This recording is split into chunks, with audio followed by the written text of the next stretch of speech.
7ই ফেব্রুয়ারি ছিল আমার বরের জন্মদিন। তো সন্ধ্যাবেলা একটু একটু ডেকোরেশন করবো বলে আমি এখানে বেলুন ফুলিয়ে নিচ্ছি। তারপরে আমি ঝট করে উপরে চলে যাই। উপরে রান্নাঘরে যেয়ে আমি পায়েস, তারপর চিকেন, নান আর সমস্ত কিছু অ্যারেঞ্জমেন্ট করে ফেলি রাতের জন্য।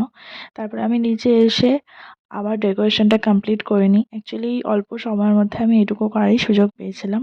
তারপরে আমি কেক-টেকগুলো রেডি করে নিই, কারণ ওর আসার সময় হয়ে গেছিল। তারপরে ও ঢুকে যায়, আর ওর রিঅ্যাকশনটা জাস্ট দেখার মতো ছিল। ও খুব খুশি হয়ে যায়। অ্যাকচুয়ালি সেদিন সারাদিন ও বাড়ি ছিল না।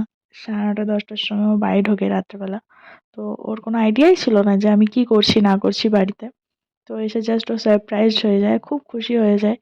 তো ওর খুশির জন্যই এত কিছু।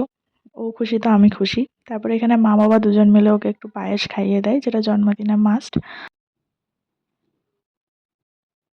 আর এই ভিডিওর মাধ্যমে ওকে আমি আরেকবার বার্থডে উইশ করতে চাই।